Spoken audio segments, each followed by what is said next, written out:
Apocalipse de Elias. Introdução. O Apocalipse de Elias é um texto apócrifo anônimo, que se apresenta como uma revelação dada por um anjo. Duas versões são conhecidas hoje. Uma versão fragmentada cristã copta, e uma versão judaica hebraica. O título deriva devido a menções de Elias no texto, embora não haja motivo para supor que ele seja o autor. Este Apocalipse é mencionado nas constituições apostólicas, na lista dos 60 livros, na sinopse de Pseudo-Atanásio, na estetrometria de Nicéforo, e na lista armênia de Meshitar. Porém, alguns escritores da época, Orígenes, Ambrosiaster e Eutalius, atribuem este Apocalipse a um período pré-paulino. Início do texto, capítulo 1.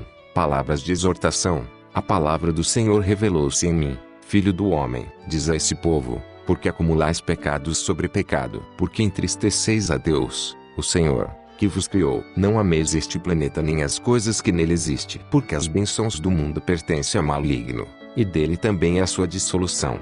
Lembrai-vos de que o Senhor Todo-Poderoso, aquele que tudo criou, é cheio de compaixão para conosco. Ele deseja libertar-nos do cárcere do tempo presente. Muitas vezes o maligno desejou que o sol não mais brilhasse sobre a terra e que a terra não mais produzisse os seus frutos. Ele quis, como uma chama, devorar os homens e, rugindo, caminhava de cá para lá, como um leão, para estraçalhá-los. 2. O Filho de Deus. Por isso, o Deus da glória teve piedade de nós, e enviou seu Filho a este mundo, para que ele nos salvasse da prisão deste mundo. E quando ele veio a nós, não se revelou na forma de um anjo, nem de arcanjo, nem de qualquer outra potestade, mas comportou-se muito mais como um homem, para nos remir. Por isso, sede seus filhos, da mesma forma como ele é vosso Pai. Lembrai-vos de que no céu, ele já vos tem preparado tronos e coroas, com as seguintes palavras: vós todos, que me ouvis, recebei esses tronos e essas coroas. 3. O destino final dos justos. Assim disse o Senhor: eu escreverei o meu nome na fronte dos que são meus e assinalarei com um selo a sua mão direita. Então eles não sentirão mais fome e não terão mais sede. O filho da iniquidade nada poderá contra eles, nem os tronos se lhes oporão, mas ao contrário, eles caminharão com os anjos até a minha cidade. Os pecadores, porém, ficarão consternados, eles não passarão pelos tronos. Os dos tronos os agarrarão e os submeterão a si, porque os anjos com eles não se aliam, tendo eles se tornado estranhos à sua morada. 4. O jejum. Ficai atentos, vós os sensatos da terra, aos falsos profetas, que serão numerosos no final dos tempos. Eles vos ensinarão doutrinas que não são as doutrinas de Deus, subverterão as leis divinas. Eles, que fazem do ventre o seu Deus quando dizem: o jejum não existe, Deus não o ordenou. Eles se afastam da aliança e privam-se das promessas divinas. Estas, porém, repousam por todos os tempos ancoradas na fé. Não deixeis, portanto, que eles vos corrompam. Lembrai-vos que o Senhor, que criou os céus, ordenou o jejum para o bem dos homens, por causa das paixões e desejos que estão constantemente em luta convosco. Por isso, abstenham-se, a fim de que o maligno não vos domine. Um jejum puro eu instituí, disse o Senhor. Aquele que jejua sempre, não peca, nele não se encontram nem ciúmes, nem discórdia. Aquele que é puro pode então jejuar. Aquele, porém, que jejua, sendo impuro, aborrece ao Senhor, também aos anjos, e assim, reserva sofrimentos para a sua alma, pois acumula para si muita ira para o dia da ira. Eu estabeleci um jejum puro para aqueles que possuem um coração puro e mãos puras. Ele apaga os pecados, cura as enfermidades, afasta os maus espíritos. Ele tem força até junto ao trono de Deus. Os pecados serão perdoados pela oração, a oração pura. Quem de vós vai ao campo para tornar-se merecedor de alto apreço pelo seu trabalho, sem levar consigo os instrumentos necessários? 5. Conselho contra a dúvida. Quem vai à guerra, para lutar, sem levar uma couraça? Por acaso aquele que avança sobre ele não o matará? Descumpriu, dessa forma, os planos do seu rei. Da mesma forma, ninguém deve dirigir-se ao templo com um coração cheio de dúvidas. E aquele que, ao orar, hesita, procede como inimigo de si próprio e põe-se também em desacordo com os anjos. Guardai, pois, sempre um coração confiante no Senhor, para que tudo possais ver com clareza. Capítulo 2. Dessa forma, nem os reis assírios, nem o colapso dos céus e da terra, nem todas as forças do Hades poderão levar de vencidos meus. Assim diz o Senhor. Eles não se abalarão diante de muitas lutas. 6. Os 2 reis. Quando virdes um rei que se levanta do norte, sabei que é o rei dos assírios. Portanto, o rei da injustiça. Ele espalhará numerosos conflitos de guerra sobre o Egito. A terra será de golpe mergulhada em gemidos e raptados serão os vossos filhos. E muitos naqueles dias desejarão a morte, mas a morte fugirá deles. 7. O Rei da Paz. Então surgirá um rei no ocidente. Ele será chamado o Rei da Paz. E ele caminhará sobre o mar, como um leão a rugir. E então matará o rei da injustiça. Também, por toda a terra do Egito, ele tomará a vingança da guerra e do derramamento de sangue. E ele promoverá a paz, a partir do Egito, mas fará um presente enganoso. Dará paz aos que são santos dizendo: o nome do Senhor é absolutamente único. Restabelecerá honra aos sacerdotes de Deus e restaurará os lugares sagrados. Dará presentes simbólicos à casa de Deus e se afastará das cidades egípcias de maneira astuciosa, sem que estas percebam. Contará os templos das religiões, avaliará as imagens dos ídolos pagãos, contará os seus tesouros, e depois elegerá a cada um de seus líderes. Ordenará que os cientistas e sábios da terra sejam levados à capital do mundo, dizendo-lhes: agora haverá uma única língua. Então se dirá em todo o mundo: paz e contentamento. Agora vou lhe revelar seus sinais para que você possa reconhecê-lo. Pois ele tem 2 filhos, um à sua direita e outro à esquerda. Aquele à sua direita receberá uma face demoníaca, e ele lutará contra o nome do Senhor. Então 4 reis procederão deste rei. Em seu 30º ano, ou dia, ele virá até Mênfis, e construirá um templo em Mênfis. Naquele dia, o seu próprio filho se levantará contra ele e o matará. Toda a terra então ficará perturbada. Naquele dia, ele decretará uma lei em toda a terra, de modo que os sacerdotes e todos os santos sejam capturados, e dirá: vocês pagarão em dobro todos os presentes e todos os benefícios que meu pai concedeu a vocês. E ele irá fechar os lugares sagrados. Ele vai desapropriar suas casas. Ele fará os seus filhos prisioneiros. Ele dará ordens e fará sacrifícios. Abominações e maldades terríveis serão feitas na terra. Ele aparecerá diante do sol e da lua. Naqueles dias, os sacerdotes daquela terra rasgarão suas vestes. Ai de vós, ó governantes do Egito, naqueles dias, porque os vossos dias já passaram. A violência, sendo feita ao pobre, tornará contra vós, e seus filhos serão pegos como presa. 8. As tribulações no Egito. Naqueles dias, as cidades egípcias estarão em lamentos. Já não se ouvirão as vozes dos comerciantes nem dos compradores. Dissolver-se-ão os mercados das cidades egípcias. De repente, os egípcios chorarão e desejarão a morte. Mas a morte fugirá deles, nada mais querendo deles saber. Naqueles dias, eles fugirão para o alto dos rochedos e se atirarão para baixo, exclamando: caiam sobre nós, mas não hão de morrer. Sucederá naqueles dias um tormento diferente sobre toda a terra. O rei ordenará a captura de todas as mulheres que amamentam, e as mandará vir agrilhoadas à sua presença, para que deem as tetas aos dragões. 9. O assassinato das crianças, e que estes suguem todo o sangue dos seus peitos. Depois disso, serão elas entregues às chamas da fornalha. E qualquer que seja a calamidade das cidades, ele ainda ordenará que sejam capturadas todas as crianças com menos de 12 anos e sejam lançadas às chamas. Então as parteiras da região lamentar-se-ão junto aos recém-nascidos. Erguerá os seus olhos ao céu e dirá: por que motivo estou eu aqui, ajudando crianças a virem ao mundo? As estéreis e as virgens, porém, se alegrarão e dirão: agora cabe a nós alegrar-nos, porque não temos filhos, pois nossos filhos estão no céu. 10. 3 reis persas contra 4 reis assírios. Naqueles dias, levantar-se-ão 3 reis da Pérsia e levarão consigo os judeus que estão no Egito, transportá-los-ão para Jerusalém e ali os haverão de estabelecer. Então, quando ouvires que há paz e segurança em Jerusalém, rasgai as vossas vestes, ó sacerdotes da terra, pois então não demorará vir o filho da perdição. E naqueles dias, o iníquo aparecerá nos lugares sagrados. Naqueles dias, os reis persas se apressarão na luta contra os reis assírios. 4 reis lutam contra 3. Durante 3 anos eles permanecerão naquele lugar, até a levarem embora o tesouro do templo. 11. As calamidades no Egito. Naqueles dias, escorrerá o sangue de Cós até Mênfis e o rio do Egito será tingido de sangue, de sorte que durante 3 dias não se poderá beber das suas águas. Ai da terra do Egito e dos seus habitantes. Naqueles dias, levantar-se-á um rei, numa cidade chamada Cidade do Sol. Toda a região será assolada e todos fugirão para Mênfis. Os reis persas, no 6º ano, utilizar-se-ão de um ardil em Mênfis, e matarão o rei da Síria. Os persas tomarão vingança em todo o país, mandando matar todos os pagãos. Mandaram também que se reconstrua o templo sagrado e darão donativos dobrados para a casa de Deus. 12. O falso Messias. Os persas dirão: o nome do Senhor é único. Todo o país de Israel prestará homenagens aos persas. E aqueles que não perecerem no infortúnio dirão: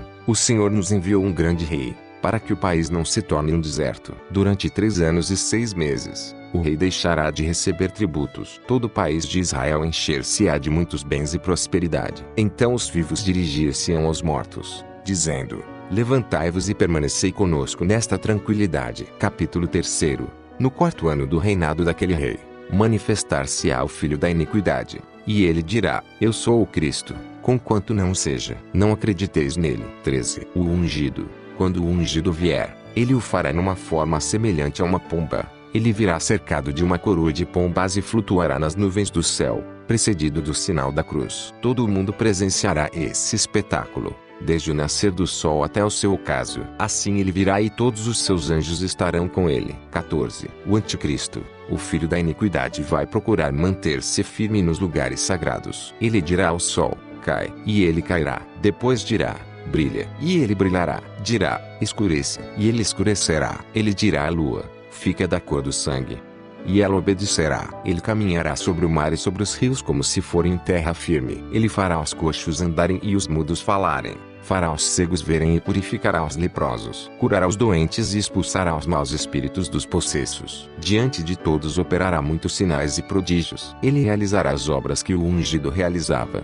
Apenas não poderá ressuscitar os mortos. E assim reconhecereis que ele é o filho da iniquidade, porque sobre a alma ele não tem poder. Eu vos darei os seus traços para que possais reconhecê-lo. Ele não é muito velho, é bastante jovem. Tem pernas finas, na sua testa tem uma mecha de cabelos brancos, o crânio, completamente calvo, e as suas sobrancelhas alcançam até as orelhas. No dorso das suas mãos, manchas de lepra. Ele muda de aspecto diante das pessoas que o encaram. Ora é velho, ora volta a ser jovem. Ele se transforma nos seus traços, só não pode mudar os sinais da sua cabeça. Por esse meio, podereis reconhecer que ele é o filho da iniquidade. Capítulo 4.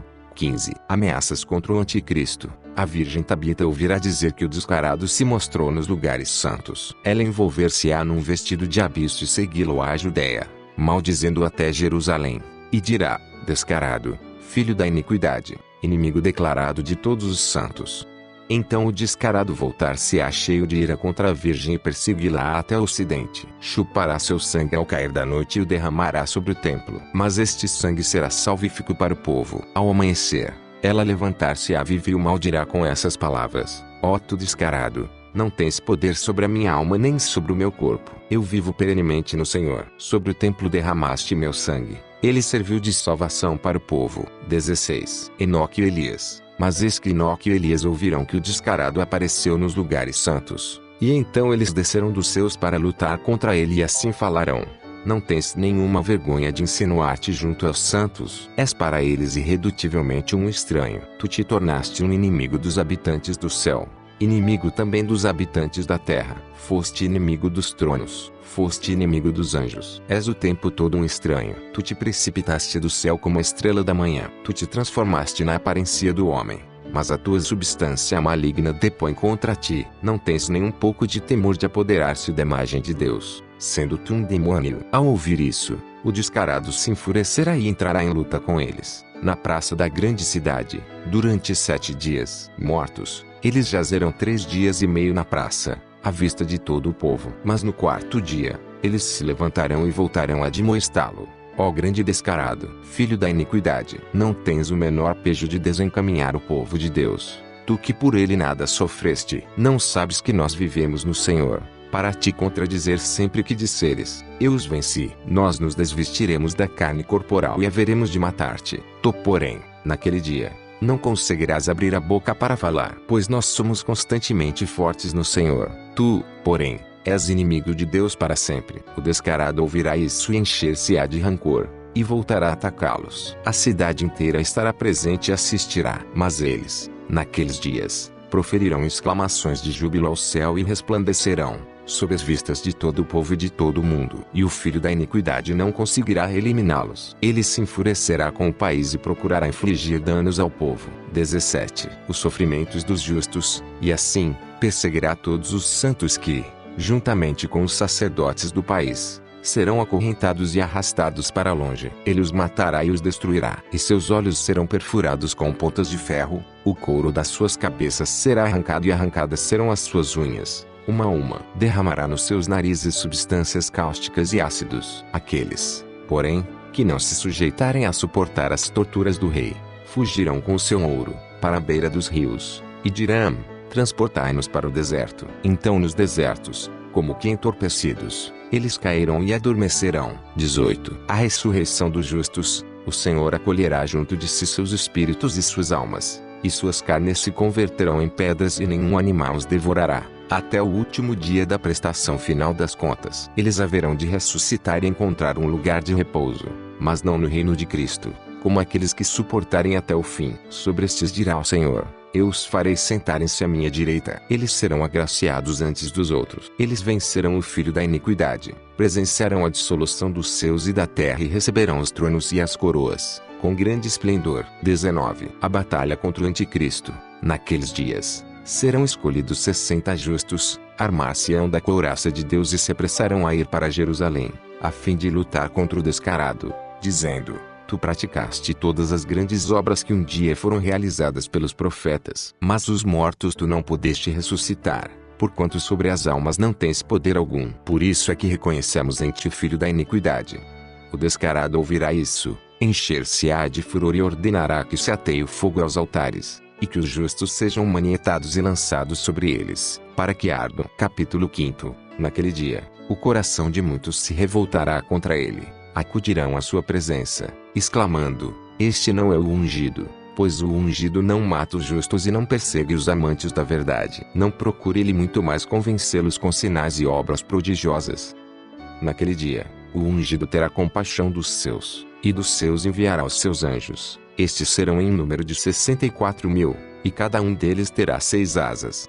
20. Os redimidos. A voz deles fará estremecer os céus e a terra, ao entoarem o canto de louvor. E todos aqueles em cuja fronte está escrito o nome do ungido, em cujas mãos está impresso o seu sinal, tanto grande como pequeno, serão recebidos sobre as suas asas, e subtraídos à cólera dele. Então Gabriel e Uriel formarão uma coluna de luz e irão à frente deles para a terra santa, e os farão comer da árvore da vida e os cobrirão de vestes brancas. Os anjos os protegerão, não sofrerão sede, nem passarão fome, nem poderá o filho da iniquidade ter qualquer poder sobre eles. A dissolução da terra e o drama do anticristo. Naquele dia, a terra haverá de tremer e o sol escurecerá. Então a paz será eliminada da terra. As árvores serão arrancadas e cairão. Os animais selvagens morrerão em pânico e assim também os animais domésticos. Os pássaros cairão mortos no chão. A terra ficará completamente seca e também secarão as águas do mar. Os pecadores sobre a terra suspirarão, dizendo: que nos fizeste, ó tu,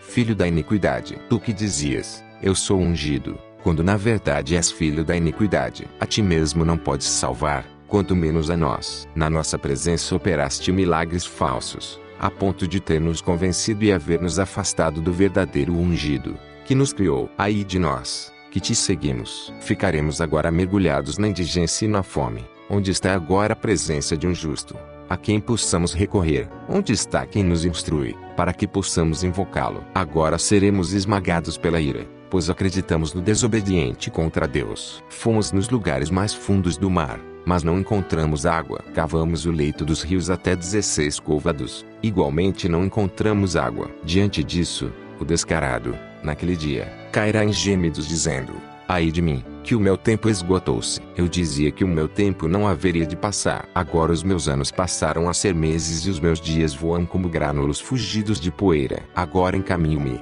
junto convosco para a perdição. Voai imediatamente para o deserto. Agarrai os ladrões, matai-os. Trazei para cá os santos. Por amor a eles a terra produza frutos. Por amor a eles volte também o sol a brilhar sobre a terra. Por amor a eles torne o orvalho a descer sobre a terra. Os pecadores então cairão no choro, dizendo: tu nos afastaste de Deus. Se tens a capacidade, levante-te e persegue-os. Então ele apanhará as suas asas de fogo e voará na perseguição dos santos. Lutará com eles mais uma vez. Os anjos ouvirão a batalha e correrão do alto e o atacarão com muitas espadas. Naqueles dias, o Senhor, ao ouvir o tumulto, ordenará aos céus e à terra, com grande ira, que se incendeiem. As chamas levantar-se-ão da terra 72 côvados de altura e consumirão os pecadores e os demônios, como se fossem caniços. 21. O dia do juízo. Naquele dia, haverá um julgamento justo.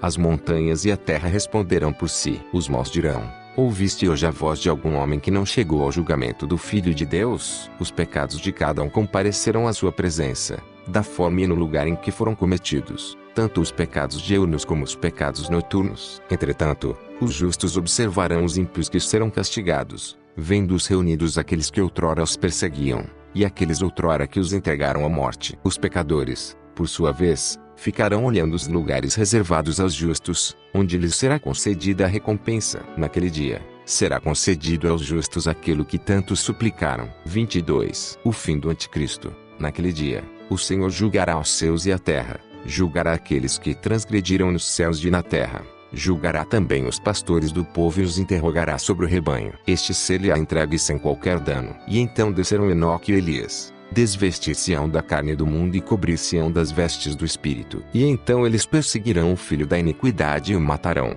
sem que ele possa abrir a boca. Naquele dia, ele será destruído na presença deles, diluir-se-á como gelo ao fogo. Ele perecerá como uma serpente, sem que possa dar um suspiro. E ser-lhe-á dito: passado é o teu tempo. Serás agora eliminado, juntamente com aqueles que em ti acreditaram. E serão arremessados nas profundezas do abismo, e este desmoronará sobre eles. 23. O Messias, novos céus e nova terra. Naquele dia, virá o ungido, o Rei, procedente do céu, junto com todos os santos, e ateará fogo à terra, e o fogo permanecerá sobre ela por 1000 anos. Por ter sido ela dominada por pecadores, ele criará um novo céu e uma nova terra, onde não existirá mais nenhum demônio. Então ele reinará com os santos, enquanto sobe e enquanto desce. E os santos também estarão o tempo todo com os anjos e com o ungido, durante 1000 anos. Fim.